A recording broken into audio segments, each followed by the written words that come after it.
नमस्कार साथीहरु। आजको क्लासमा हामी आरसीसी को थ्योरी क्वेशनको बारेमा छलफल गर्नेछौँ। हामी थ्योरी क्वेशन को बारेमा छलफल गर्दै आजसम्म हामी क्वेशन नम्बर 7 सम्म आइपुगेका छौँ।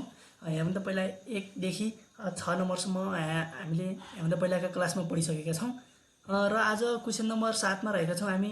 यो आरसीसी सब्जेक्टबाट रहेको छ क्वेशन नम्बर 7। यो चाहिँ पीएससी 2078 मा सोधेको क्वेशन हो है। 5 मार्क्समा गरेर दुईटा टुक्रा बनाएर सोधेको छ क्वेशन। पीएससी 2078 मा सोधेको हो। क्वेशन नम्बर 7 मा हामीले फर्स्टमा भनेको छ briefly explain the types of beam भनेको छ। टाइप्स अफ बीम के हुन् छोटकरीमा लेख भनेको छ। यो खासै मेकानिक्स अफ स्ट्रक्चरबाट पनि सोध्ने क्वेशन हो है। अगाडिको चाहिँ टाइप्स अफ बीमको बारेमा स्ट्रक्चरबाट पनि आउँछ, यता आरसीसीबाट पनि आउँछ, मेकानिक्स अफ स्ट्रक्चरबाट पनि आउँछ। त्यो चाहिँ एउटा डिजाइन पार्ट भएको कारणले गर्दा दुईटैलाई क्वेशन जोडेर क्वेशन सोध्न मिल्छ है। त्यसैले अगाडि चाहिँ त्यो 5 मार्क्समा छुट्टै सोधेको छ भने पछाडि के जोडेको छ क्वेशन अर्को what is over reinforce section भनेको छ है। Over reinforce section of RCC भनेको छ नि।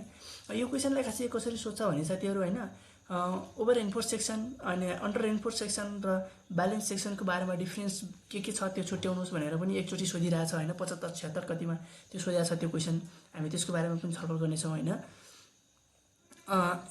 यो चाहिँ टाइप्स अफ बीम पनि लेख र पछाडिबाट ओन्ली ओभर रेनफोर्स सेक्सनको बारेमा छलफल गर भनेर भनेको छ क्वेशनले। र हामी यो क्वेशनको एन्सरतिर लाग्छौँ। आज हामी यो क्वेशन गर्छौँ। अरु टाइप्सका क्वेशनहरु पनि हामी भोलि पर्सि कहिले हुन्छ पछिल्लो क्लासमा पढ्नेछौँ हैन। आजको क्लासमा यो क्वेशन रहेको छ। र क्वेशनले के भनेको छ अगाडि टाइप्स लेख र ओभर रेनफोर्स सेक्सनको बारेमा लेख्नुहोस् भनेको छ हैन। 10 मार्क्समा हामीले मिलाएर लेख्नुपर्ने हुन्छ। यसको एन्सर रहेको छ the beam is defined as the structural one dimensional member which is used to bear different load भनेको छ हैन। त्यसपछि बीम भनेको के हो भन्दाखेरि टाइप्स अफ बीम क्वेशनले टाइप्स अफ बीम लेख भनेको छ है। हामीले डेफिनेसन लेख्छौँ छौं किनकि मैले भन्दै छु अर्कै क्वेशनको अगाडि डेफिनेसन जोड्नुपर्ने हुन्छ। बीम भनेको के हो भन्दाखेरि वन डाइमेन्सनल एउटा स्ट्रक्चरल मेम्बर हो भनिकन भनेको छ है डेफिनेसनमा। वन डाइमेन्सनल स्ट्रक्चरल मेम्बर किन भन्यो भन्दाखेरि जस्तै स्ल्याबलाई 2 डाइमेन्सनल भन्छ हैन, जस्तै ड्यामलाई 3 डाइमेन्सनल भन्छ नि त। यो 1 डाइमेन्सनल 2 डाइमेन्सनल 3 डाइमेन्सनल किन भन्छ भनेपछि कुनै जस्तै बीमलाई 1 डाइमेन्सनल किन भन्यो भनेपछि बीमको दुईटा डाइमेन्सनलको तुलनामा एउटा डाइमेन्सन धेरै ठुलो हुन्छ हैन। दुईटा डाइमेन्सनलको तुलनामा एउटा डाइमेन्सन ठुलो हुन्छ कि छैन। जस्तै बीमको लेन्थ चाहिँ धेरै हुन्छ भनेपछि त्यसको थिकनेस र त्यसको विड्थ चाहिँ एकदम कम हुन्छ कि छैन, हुँदैन, हुन्छ है। लेन्थको तुलनामा चाहिँ त्यसको ब्रेथ र विड्थ चाहिँ त्यसको थिकनेस र विड्थ चाहिँ एकदम कम हुन्छ भनेपछि हामी त्यसलाई के भन्छौँ 1 डाइमेन्सनल स्ट्रक्चर भन्छौँ है। जस्तै स्ल्याबलाई अर्को के भन्यो भनेपछि 2 डाइमेन्सनल स्ट्रक्चर भन्छ। किन स्ल्याबलाई 2 डाइमेन्सनल भन्यो भन्दाखेरि स्ल्याबको सटर स्पान र लङ्गर स्पान छ नि, जुन चौडाइ र लम्बाइ र चौडाइ चाहिँ बढी हुन्छ र त्यसको थिकनेस चाहिँ एकदम कम हुन्छ कि हुँदैन हो। थिकनेसको तुलनामा लम्बाइ र चौडाइ एकदम धेरै छ भनेपछि त्यो चाहिँ 2 डाइमेन्सनल भयो क्या हैन। जस्तै बीममा पनि के छ त्यसको थिकनेसको तुलनामा र त्यसको विड्थको तुलनामा लम्बाइ त धेरै हुन्छ नि अभियसली, त्यही भएर त्यो 1 डाइमेन्सनल भयो। जस्तै विड्थको अर्को ड्याममा चाहिँ लम्बाइ चौडाइ र उचाइ तीनटै कुरा लगभग इक्वल हुन्छ अथवा धेरै तलमाथि फरक पर्दैन भनेपछि चाहिँ त्यसलाई हामी के भन्न सक्छौँ 3 डाइमेन्सनल स्ट्रक्चर भन्छौँ है। अनि त्यसपछि बीम 1 डाइमेन्सनल स्ट्रक्चर हो भनिसकेपछि it resist the vertical load shear force and bending moment भने हैन। बीमको काम के हो भनेपछि के कुरा रेसिस्ट गर्छ भनेपछि भर्टिकल लोड रेसिस्ट गर्छ है। बीमले स्ल्याबबाट आउने लोडलाई ट्रान्सफर गर्छ अनि रुफको स्ल्याबको हैन अनि माथिबाट आउने जुन भर्टिकल लोड हुन्छ नि त्यसलाई त कुलुमबाट कुलुमको थ्रुद्वारा फाउन्डेसनमा ट्रान्सफर गर्नको लागि गर्न काम गर्छ बीमले। र त्यही भर्टिकल फोर्सको कारणले गर्दा है भर्टिकल फोर्स रेसिस्ट गर्छ भनेको छ नि। त्यो माथिबाट लाग्ने भर्टिकल फोर्सको कारणले गर्दा जुन भित्रबाट के हुन्छ शियर फोर्स इन्ड्युस हुन्छ। यो शियर फोर्स बेन्डिङ मोमेन्ट भने त इन्टरनल इफेक्ट हो नि त, बीमको इन्टरनल इफेक्ट हो है, जुन हामीले आँखाले देख्न सक्दैनौँ नि हैन। बाहिरबाट कुनै एक्सटर्नल लोड लागिरहेको छ त्यसलाई थाम्नको लागि, त्यसलाई रेसिस्ट गर्नको लागि त्यसको विरुद्धमा जुन तलबाट फोर्स इन्ड्युस हुन्छ नि भित्रबाट इन्टरनल फोर्स इन्ड्युस हुन्छ नि त्यसलाई हामीले के भन्छौँ शियर फोर्स भन्छौँ है। र बेन्डिङ मोमेन्ट पनि इन्टर्नल फोर्स है। यसले के गर्छ, भर्टिकल लोड रेसिस्ट गर्छ। त्यो भर्टिकल लोडको कारणले गर्दा आउने सियर फोर्स र बेन्डिङ मोमेन्ट पनि रेसिस्ट गर्छ भन्छ है। त्यसपछि there are different types of beam. बिमका 4-5वटा टाइप्स छन् होइन। हामी त्यो टाइप्सको बारेमा छलफल गर्छौँ। यो रियल लाइफमा युज हुने कुरा हो बिम है। एकदम एनालाइसिस गरेर पढ्न सक्नुहुनेछ तपाईँहरूले, एकदम ध्यान दिएर सुन्नुहोला। नम्बर 1मा रहेको छ क्यान्टिलिभर बिम है। क्यान्टिलिभर बिम भनेको कस्तो बिम हो भन्दाखेरि beam which is fixed at one end and free at the other end is known as cantilever beam. Cantilever beam भनेको कस्तो बिम रहेछ भन्दाखेरि वान साइड चाहिँ फिक्स्ड भएको र अर्को साइड चाहिँ फ्री भएको है। हामीले फिगरमा, मैले फिगरमा राखेको छु, तपाईँ फिगर हाम्रोसित हेर्न सक्नुहुन्छ।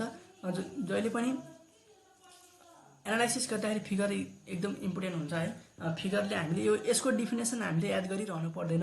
यो फिगर याद गऱ्यौँ भनेपछि यी दुईवटा मध्ये एउटा याद गरे पुग्छ है। जस्तै फिगर याद गऱ्यौँ भनेपछि वान साइड फिक्स बिम हुन्छ, अर्को साइड फ्री हुन्छ भन्दा बित्तिकै त्यसको डिफिनेसन हामीले लेख्न सक्छौँ नि, beam is a beam which is fixed at one end fixed and other end is free भन्यो भने हाम्रो क्यान्टिलिभर बिम भयो नै भयो होइन। यो सपोर्ट भनेको चाहिँ फिक्स सपोर्ट हो। जस्तै वालहरू मानौँ, एउटा वालमा लिएर एउटा बिमले अड्डाइरहेको हुन्छ भने त्यो चाहिँ के हो, फिक्स्ड बिम हो है। अनि अर्को साइड के हुन्छ, फ्री हुन्छ। वान साइड चाहिँ फिक्स्ड इन्ड छ, अर्को साइड फ्री इन्ड छ भने हामी त्यसलाई के भन्छौँ, क्यान्टिलिभर बिम भन्छौँ है। नम्बर 1मा भयो। त्यस्तै नम्बर 2मा रहेको छ हाम्रो सिम्पली सपोर्टेड बिम छ है। सिम्पली सपोर्टेड बिम भनेको के भन्दाखेरि a beam supported or resist freely on the support at its both end is known as simply supported beam भन्यो नि। सिम्पली सपोर्टेड बिमले भने के भन्यो भन्दाखेरि त्यस्तो बिम हो जसले दुवै एजतिर, दुवै सपोर्टतिर फ्रीली मजाले के गर्छ, त्यसले सपोर्टहरूमा रेसिस्ट गर्छ भन्छ होइन, बस्छ भन्छ। त्यहाँ चाहिँ कुन सपोर्ट हुन्छ भन्दा एउटातिर चाहिँ हिन्ज सपोर्ट हुन्छ, यो पिआई यानि पिन सपोर्ट छ नि, पिन सपोर्ट भनेको हिन्ज सपोर्ट हो है। र अर्कोतिर चाहिँ कस्तो हुन्छ, रोलर सपोर्ट हुन्छ। सिम्पली सपोर्टेड बिम भनेको चाहिँ एउटा one side roller and other side is hinge support है। एक साइडतिर रोलर, अर्कोतिर हिन्ज सपोर्ट भएको बिमलाई हामीले के भन्छौँ, सिम्पली सपोर्टेड बिम भन्छौँ, जुन कि दुईवटा सपोर्टमा रेसिस्ट गरेको हुन्छ भन्छ है सिम्पली सपोर्टेड बिमलाई। त्यसपछि अर्को नम्बर 3मा रहेको छ ओभर ह्याङ्गिङ बिम है। Over hanging beam if the end portion of beam is extended beyond the support such beam is known as over hanging beam भने के भन्यो भन्दाखेरि end portion of a beam भन्यो नि, त्यो बिमको एन्ड पोर्सन चाहिँ जुन अन्तिमतिरको भाग चाहिँ के भएको हुन्छ, कुनै एउटा सपोर्टभन्दा बाहिरतिर गएको हुन्छ भन्छ कि हो। एक्सटेन्ड बियोन्ड द सपोर्ट भन्यो नि, सपोर्टभन्दा बाहिर तन्काइएको हुन्छ भन्छ। एनी साइड है, बोथ साइड ओभर ह्याङ्गिङ पनि हुन्छ र प्रायः जसो वान साइड हुन्छ। कुनै साइड सपोर्टभन्दा बाहिरतिर तन्काइएको छ अथवा बाहिरतिर गएको छ भने त्यसलाई हामी के भन्छौँ, ओभर ह्याङ्गिङ बिम भन्छौँ है। जस्तै यतातिर वान साइड के छ, हिन्ज सपोर्ट छ, यतातिर के छ, रोलर सपोर्ट छ होइन। यो हिन्ज, यो रोलर। त्यसपछि हिन्जदेखि वान साइड हिन्ज छ, अर्को साइड रोलर छ भनेपछि हाम्रो सिम्पली सपोर्टेड हुन्छ कि हुँदैन, हुन्छ। त्यसरी यो हिन्जदेखि यो रोलरसम्मको स्पान चाहिँ के माथि सिम्पली सपोर्टेड पोर्सन भयो होइन यो। र यो सपोर्टभन्दा बाहिर गएको पोर्सन छ नि, जुन ओभर ह्याङ माथि, यो यसको नाम नै काफी छ सिधै होइन। ओभर ह्याङ भनेको छ नि, ओभर यो बाहिर गएको पोर्सनलाई त्यो ओभर ह्याङ्गिङ पोर्सन भनेको छ नि। जुन सपोर्टभन्दा वान साइडतिर सपोर्टभन्दा बाहिर गएको हुन्छ भने त्यसलाई हामी के भन्छौँ, ओभर ह्याङ्गिङ बिम। जुन बाहिरतिर झुन्डिएको जस्तो छ नि, त्यसलाई चाहिँ ओभर ह्याङ्गिङ बिम भन्छौँ है। त्यसपछि 4 नम्बरमा अर्को रहेको छ हाम्रो फिक्स बिम छ है। फिक्स्ड बिम भनेपछि कस्तो, फेरि नामै काफी छ यसको। फिक्स भन्दा बित्तिकै दुईटै साइड फिक्स सम्झिने, दुईटैतिर फिक्स एन्ड हुन्छ। हामी a beam whose both end are fixed or built in wall is known as fix beam. A fix beam is also known as built in or encastered beam भन्छ होइन। इन्कास्टेड बिम किन भन्यो भन्दाखेरि इन्कास्ट गर्नु भनेको त्यो बिमलाई त्यहीँ लिएर फिक्स गरिदिनु भन्छ क्या, फिक्स गरिदिनु होइन। जस्तै यो बिम छ बिचमा, यो यहाँदेखि यहाँसम्म बिमको लेन्थ दिएको छ होइन। यतातिर पनि के छ, यो फिक्स इन्ड छ, यतातिर पनि के छ, फिक्स इन्ड छ होइन। सपोर्ट कति टाइप्सका हुन्छन् साथीहरू तपाईँले थाहै छ। यो रोलर, हिन्ज र फिक्स गरेर 3 टाइप्सका सपोर्ट हुन्छन् होइन। जुन हामीले यहाँ देखिरहेका छौँ, यो चाहिँ कुन हो, त्यो पनि एउटा टाइप्स हो सपोर्टको है। रोलर, हिन्ज र फिक्समध्ये यो पनि एउटा टाइप्स हो। जस्तै अब फिक्स भनेपछि दुईटैतिर के हुन्छ, फिक्स इन्ड हुन्छ। त्यसपछि सिम्पली सपोर्टेड भनेपछि वान साइड हिन्ज हुन्छ, अन साइड रोलर हुन्छ होइन। क्यान्टिलिभर भनेपछि वान साइड फिक्स हुन्छ, अन साइड फ्री हुन्छ। यसरी 3टा सपोर्टहरू थाहा पायो भने चाहिँ हामीले बिमको टाइप्स पनि नर्मली याद गर्न सजिलो हुन्छ है। त्यसपछि अब नम्बर 5 मा रहेको छ कन्टिन्युअस बिम हैन। नाम यसको पनि फेरि यिनीहरूको बिम्सका टाइप्सहरूको नाम नै सबै काफी छन्। नाम भन्दा बित्तिकै त्यसको डेफिनेसन नै आउँछ है। A beam which is provided more than 2 span अथवा 2 support is known as continuous beam. हेरेर भनेको छ नि मोर देन 2 सपोर्ट भनेको छ। यो 2 सपोर्टको ठाउँमा मोर देन 2 स्पान पनि आइदिन्छ कहिले, त्यो भने नि नचुक्किनु होला है। किन कसरी भन्दाखेरि चाहिँ यो तलको फिगर हेर्न सक्नुहुन्छ हैन, कन्टिन्युअस बिम। यसमा चाहिँ मोर देन 2 सपोर्टको मतलब 1 2 3 4 वटा सपोर्ट छन् नि। हो यहाँ चाहिँ एउटा हिन्ज सपोर्ट छ भने बिचमा रोलरहरू बन्दै जाँदा लास्टमा फेरि के भइदिन्छ, हिन्ज भइदिन्छ। यसरी 2 या 2 भन्दा बढी सपोर्टहरू 2 सपोर्टभन्दा बढी सपोर्टहरू रहेका छन् भनेपछि त्यसलाई कन्टिन्युअस भन्छ। र यहाँ 2 सपोर्टको ठाउँमा चाहिँ 2 स्पान पनि आउन सक्छ। कसरी 2 स्पान आउँछ भनेपछि पक्कै पनि सपोर्ट 2 भन्दा बढी छन् भने स्पान 2 भन्दा बढी हुन्छन्। हेर्नुहोस् यो सपोर्टदेखि यो सपोर्टसम्मको एउटा स्पान भयो हैन यो, अनि त्यसपछि यो सपोर्टदेखि यो सपोर्टसम्मको अर्को स्पान भयो 2 स्पान, यो सपोर्टदेखि यो सपोर्टसम्मको के भयो अर्को स्पान भयो हैन, भयो कि भएन, 2 अर मोर स्पान है। हेरेर सपोर्टको कुरा आयो भनेपछि मोर देन 2 सपोर्ट हुन्छ र स्पानको कुरा आयो भनेपछि 2 अर मोर सपोर्ट है। जस्तै योभन्दा पछाडिको पोर्सनलाई हामीले अहिले इरेज गरिदियौँ भनौँ हैन। योभन्दा जुन यो तेस्रो सपोर्ट छ नि, तेस्रो सपोर्टभन्दा पछाडिको पोर्सनलाई हामीले हटाइदिँदाखेरि पनि यो चाहिँ के हुन्छ, कन्टिन्युअस बिम चाहिँ हुन्छ नि। किन कन्टिन्युअस बिम भनेपछि 2 भन्दा बढी सपोर्ट छ नि। हो मोर देन 2 सपोर्ट भएपछि कन्टिन्युअस बिम भयो हैन। यो तेस्रो सपोर्टभन्दा पछाडिकोले हामीले काटेर फाल्दाखेरि पनि के हुन्छ, यो चाहिँ कन्टिन्युअस बिम हुन्छ। र त्यो अवस्थामा हामीले डेफिनेसन कसरी बनाइदिन्छ भनेपछि सपोर्टलाई जोड दियो भनेपछि मोर देन 2 सपोर्ट भन्छ, 1 2 3 टा 2 सपोर्ट भन्दा बढी भयो हैन। स्पानको कुरा आयो भनेपछि 1 2 हैन, यहाँभन्दा यो पर्सनलाई काट्यो भनेपछि 2 टा स्पान, यसलाई जोड्यो भनेपछि 3 टा स्पान। त्यसको मतलब स्पानलाई तोक्छ भनेपछि more than 2 or more span भन्छ है। Provided 2 or more span is known as continuous beam भन्छ है। स्पानको केसमा 2 अर मोर, सपोर्टको केसमा मोर देन 2 है। यसरी सोधिन सक्छ एमसीक्यूमा सोध्यो भने। अब त्यसपछि हाम्रो क्वेसनले के भनेको छ भन्दाखेरि माथि 5 वटा बिमको टाइप्सहरू लेखौँ हैन। यो चाहिँ एक्सप्लेन द टाइप्स अफ बिमका प्रकारहरू लेख भने हाम्रो 5 वटा टाइप्सहरू यति हुन् लेखिसक्यौँ हैन। त्यसपछि त्यो 5 मार्क्सको लागि हो है। एउटा बिम लेखे बापत तपाईँले 1 नम्बर पाउनुहुन्छ है। फिगर बनाउनु भयो र त्यसको डेफिनेसन लेख्नुभयो भनेपछि 1 नम्बर पाउनुहुन्छ। अनि टाइम बढी छ, टाइम हामीसँग प्रशस्त छ भनेपछि हामी त्यसको बारेमा लम्बाइ चौडाइ पनि गर्न सक्छौँ। तर हामीसँग टाइमको एक्जाममा एकदम टाइमको एभाइलेबल हामीसँग थोरै हुन्छ हैन। त्यसपछि 5 वटा टाइप्स लेख्यो भनेपछि 5 नम्बर आयो अथवा 5 नम्बरको लागि एन्सर पुग्यो हैन। 5 नम्बर। त्यसपछि अर्को 5 नम्बरको लागि हामीले के लेख्नु पर्यो भनेपछि ओभर रेनफोर्स सेक्सनको बारेमा छलफल गर्नु पर्यो है। नेक्स्ट बाँकी रहेको रिमेनिङ 5 मार्क्सको लागि है। बिमको बारेमा भयो। अब हामी के गर्छौँ भनेपछि ओभर रेनफोर्स बिमको बारेमा पढ्छौँ है। यो पनि 5 मार्क्सको हो, माथिको पनि 5 मार्क्स र यो पनि 5 मार्क्स। यसको ओभर रेनफोर्स भनेपछि तपाईँले अन्डर रेनफोर्स, ओभर रेनफोर्स र ब्यालेन्स सेक्सन भन्ने त बार एमसीक्यू पढ्दाखेरि पनि पढ्नु भयो होला हैन हेभन्दा पहिले। र ओभर रेनफोर्स भनेपछि यसको नामै काफी छ कि रेनफोर्समेन्ट बढी भएकोलाई ओभर रेनफोर्स र रेनफोर्समेन्ट कम भएकोलाई अन्डर रेनफोर्स र रेनफोर्समेन्ट र कङ्क्रिटको मात्रा दुईटै बराबर छ भने त्यसलाई चाहिँ ब्यालेन्स सेक्सन भन्छ है। त्यसको नाम नै काफी छ। अनि त्यसपछि फर्स्ट पोइन्टले भनेको छ के भन्छ भनेपछि concrete is fully stress while steel is not भनेको छ नि। यो पोइन्टले के भन्छ भनेपछि कङ्क्रिटमा चाहिँ म्याक्सिमम स्ट्रेस लाग्छ, म्याक्सिमम स्ट्रेस आउँछ र स्टिलमा चाहिँ म्याक्सिमम स्ट्रेस आउँदैन भन्छ। किन म्याक्सिमम स्ट्रेसको मतलब कङ्क्रिटमा चाहिँ फुल्ली स्ट्रेस भयो भनेपछि कङ्क्रिट फेल हुनेसम्म पुग्छ र स्ट्रेसमा नट भनेको छ नि यो स्टिलमा चाहिँ फेल हुनेसम्म पुग्दैन भनेको छ है। यसको मतलब हामीसँग अमाउन्ट अफ रेन्फोर्समेन्ट यहाँ धेरै हुन्छ। अमाउन्ट अफ रेन्फोर्समेन्ट धेरै भयो भनेपछि पक्कै पनि कङ्क्रिटले थाम्ने सक्ने लोड चाहिँ रेन्फोर्समेन्टले थाम्न सक्छ र अमाउन्ट अफ कङ्क्रिटको मात्रा यहाँ हाम्रो थोरै भएपछि र कङ्क्रिटले चाहिँ ओन्ली कम्प्रेसिभ फोर्स मात्र लिन्छ, त्यसैले यहाँ टेन्साइल फोर्स लिन सक्दैन।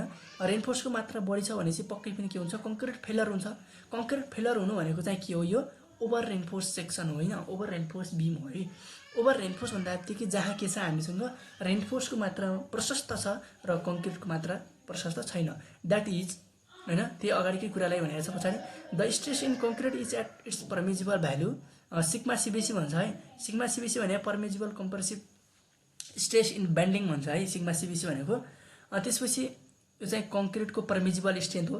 परमिजिबल स्ट्रेस भनेको म्याक्सिमम स्ट्रेस हो है। But stress in steel is less than sigma ST भन्यो होइन। कङ्क्रिटमा चाहिँ सिग्मा सिबिसी हुनु जति छ त्यहाँ त्यतिसम्म म्याक्सिमम पुग्छ र स्टिलको केसमा चाहिँ सिग्मा एसटी छ नि जुन यो स्टिलको पर्मिजिबल स्ट्रेस त्योभन्दा चाहिँ थोरै हुन्छ भन्यो। पक्कै पनि स्टिलमा स्ट्रेस थोरै लाग्यो भनेपछि त्यो चाहिँ सेफ हुन्छ र कङ्क्रिटमा धेरै लाग्यो फुल्ली लाग्यो भनेपछि त्यो चाहिँ फेलर हुन्छ है। फर्स्ट पोइन्टले त्यो भन्यो र हाम्रो सेकेन्ड पोइन्टले भनेको छ the actual neutral axis is below the critical neutral axis भन्यो होइन। That is N is greater than NC भन्यो नि। यो न्युट्रल एक्सिस भनेको चाहिँ एन हो है। एनलाई हामी न्युट्रल एक्सिसले जनाएका छौँ अहिले र एनसी भनेको चाहिँ क्रिटिकल न्युट्रल एक्सिस हो। तपाईँ यहाँ कम्पेयर गरेर पढ्न सक्नुहुन्छ है। एक्चुअल न्युट्रल एक्सिस छ नि, एक्चुअल न्युट्रल एक्सिस र क्रिटिकल न्युट्रल एक्सिसको कुरा कस्तो छ भन्दाखेरि critical neutral axis under reinforce section, over reinforce section र ब्यालेन्स सेक्सन तिनटै सेक्सनमा कन्स्ट्यान्ट हुन्छ है। क्रिटिकल न्युट्रल एक्सिस कहिल्यै पनि तलमाथि घटबड हुँदैन। जुन एउटा सेन्टरबाट पास भएर जान्छ त्यो कन्स्ट्यान्ट हो क्रिटिकल न्युट्रल एक्सिस। र त्यसको रेस्पेक्टमा क्रिटिकल न्युट्रल एक्सिसको रेस्पेक्टमा एक्चुअल न्युट्रल एक्सिस चाहिँ तलमाथि सर्ने गर्छ है। जुन अन्डर रेनफोर्स सेक्सनमा चाहिँ यो एक्चुअल न्युट्रल एक्सिस तलमाथि सर्छ भन्ने कुरा हामीले भन्यौँ नि।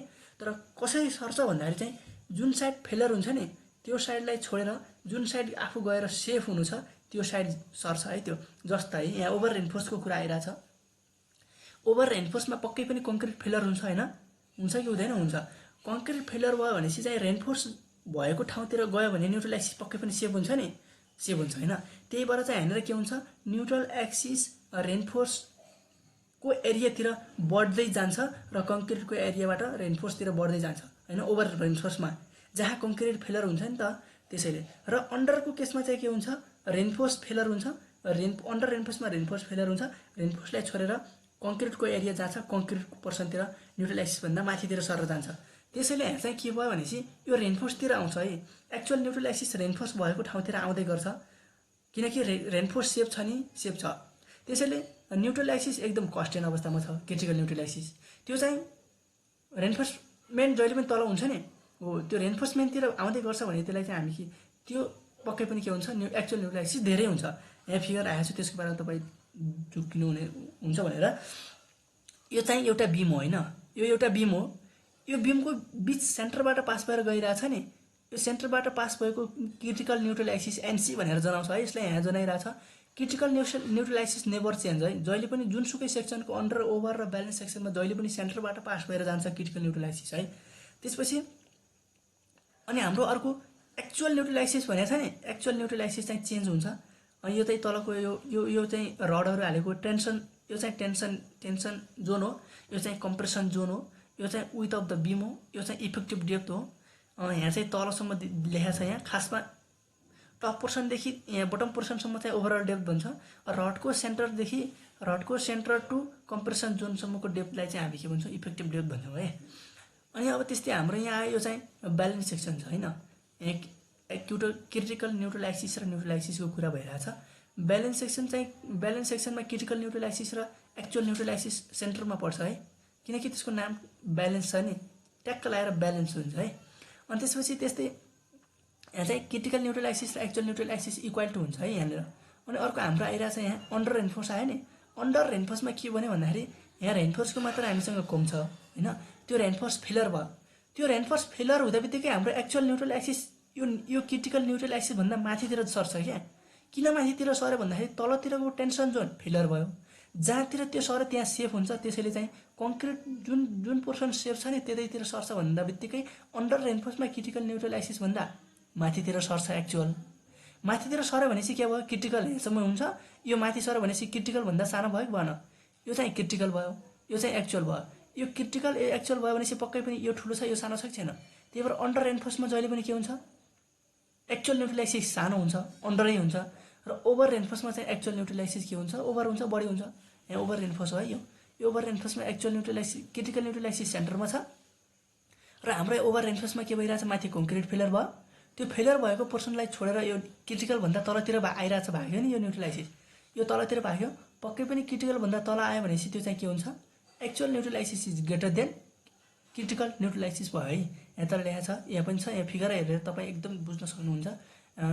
Actual neutral axis greater than critical neutral axis भने होइन।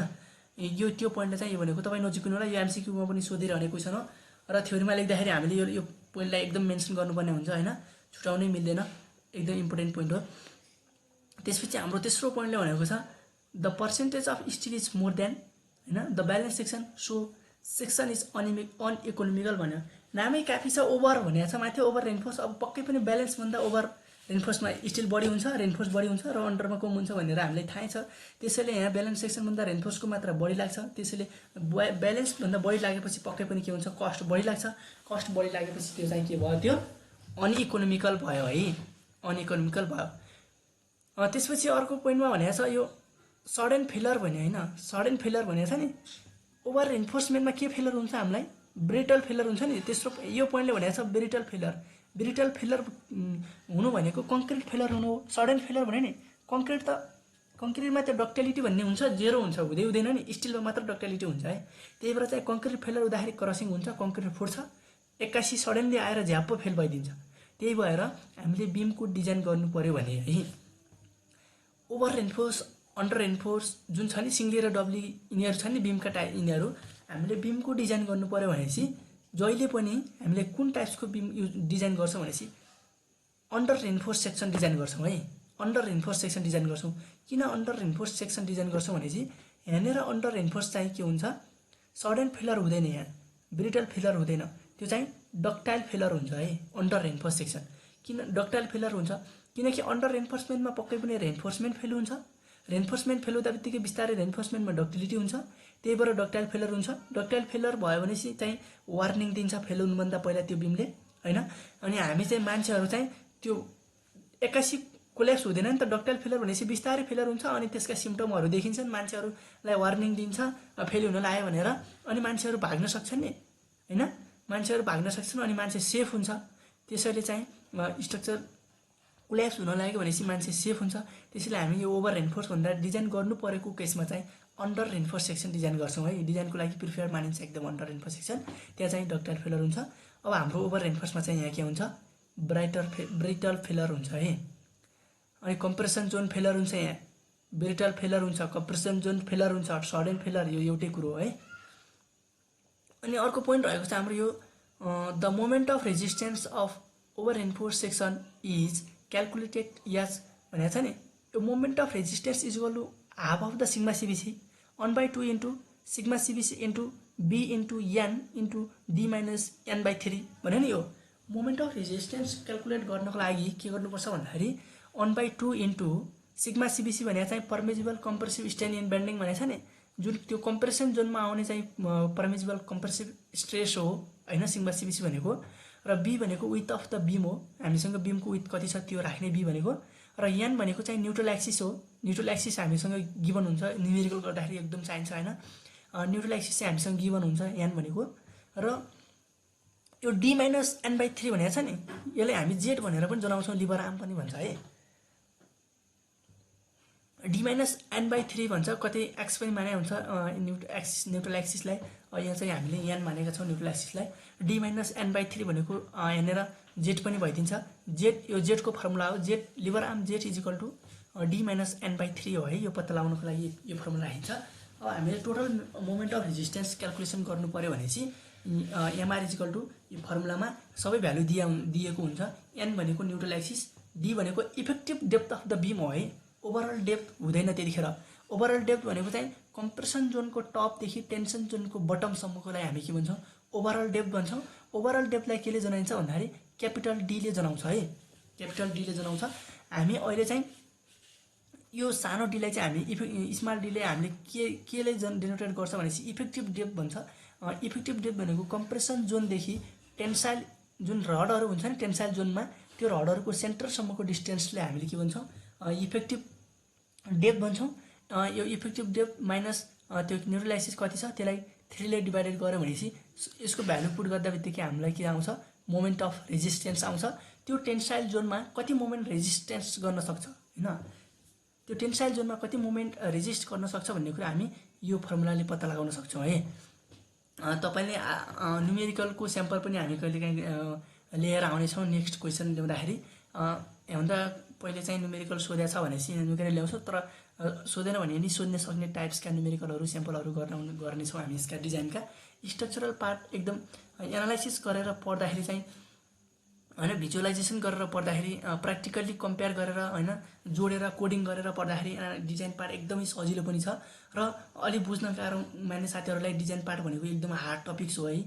सिभिल इन्जिनियरिङका यता हाम्रो सिभिलका 13 वटा टपिक्समध्ये यो एनालाइसिसको यो पार्ट छ नि जुन मेकानिक्स अफ मेटेरियल्स अथवा मेकानिक्स अफ स्ट्रक्चर र यो RCC structural design reinforcement concrete RCC भने है। अनि त्यसपछि यो स्ट्रक्चरल डिजाइन पार्ट चाहिँ एकदम के हुन्छ अनि भास्ट छ अरूभन्दा है। त्यसपछि हामीले पढ्न यसलाई जाने भनेपछि चाहिँ कोडिङ गरेर पढ्दाखेरि प्र्याक्टिकल्ली फेरि एकदमै सजिलो पनि छ हैन। अनि यसरी कोडिङ गरेर पढ्नु होला तपाईँ। जस्तै स्ल्याब बिमहरूको डिजाइन गर्दाखेरि हैन मोमेन्टका कुरा आउँछन्, बेन्डिङ मोमेन्ट कुरा क्यालकुलेसन गर्नुपर्छ हैन, बिम छ नि त। अनि त्यसपछि सियर फोर्स निकाल्नुपर्छ, बेन्डिङ मोमेन्ट, यस्ता खालका न्युमेरिकल छन् भने हामी न्युमेरिकल पनि ल्याउनेछौँ। अनि यो फिगर चाहिँ तपाईँले यो क्वेसन आयो भनेपछि चाहिँ हैन यो क्वेसन सोधेको खण्डमा यो ओभर रेन्फोर्स सोधेपछि तपाईँले डिफ्रेन्स बिट्विन ओभर रेन्फोर्स अन्डर रेन्फोर्स हैन एन्ड ब्यालेन्स सेक्सन भनेर सोध्यो भने तपाईँले होल्ली यो फिगर बनाउँदा अनि त्यो काम गर्छ है। किनकि यो एउटा अनि छुट्टा छुट्टै फिगर बनाउनु पर्यो भनेपछि तपाईँले एउटा यो बनाउनु पर्ने हुन्छ सुरुको, त्यसपछि ब्यालेन्सको लागि यो बनाउनु पर्ने हुन्छ एउटा फिगर भयो, अनि अर्को यो बनाउँदाखेरि पनि यो फिगर बनाउनै पर्ने हुन्छ र यो बनाउनु पर्यो। अनि त्यसपछि ओभरको लागि पनि यो त नेसेसरी भइहाल्यो, फेरि यो पनि चाहियो। त्यो भन्दा नि 3टा क्वेसन सँगै कम्पेयर गरेर सोध्यो भनेपछि डिफ्रेन्स बिट्विन हैन अथवा comparison between under reinforce over reinforce and balance section भनेर सोधिएको छ भनेपछि त्यो क्वेसन सोध्या पनि छ 75 76 कतिमा है। हामी त्यो क्वेसनको बारेमा पनि छलफल गर्नेछौँ आउने क्लासहरूमा। यो होल्ली बनाइदिन सक्नुहुन्छ। त्यसपछि चेकरले पनि छर्लङ्ग पारेर अन्डर ओभर र ब्यालेन्सको बारेमा मजाले हेरेर कम्पेयर गरेर बुझ्न सक्नेछन्। त्यसपछि यो ब्यालेन्स सेक्सनको बारेमा पनि एमसिक्यूमा सोधिरहन्छ है। ब्यालेन्स सेक्सनलाई हामी इकोनोमिकल सेक्सन पनि भन्छौँ हैन। त्यसैले चाहिँ यिनीहरूको बारेमा तपाईँ 3टैले कम्पेयर गरेर पढ्नुभयो भने एकदम सजिलो हुनेछ भन्ने आशा छ। ल आजको क्लास चाहिँ हाम्रो यो एउटा क्वेसन मात्र थियो। आजको लङ क्वेसन हो है, 10 मार्क्सको क्वेसन हो, एउटा क्वेसन मात्र थियो। र आजको क्लास म यहीँ अन्त्य भएको जानकारी गराउन चाहन्छु। अब आउँदा क्लासहरूमा हामी अरू क्वेसन लिएर इक्जाममा सोधेका क्वेसनहरू लिएर आउनेछौँ। हस्त, धन्यवाद।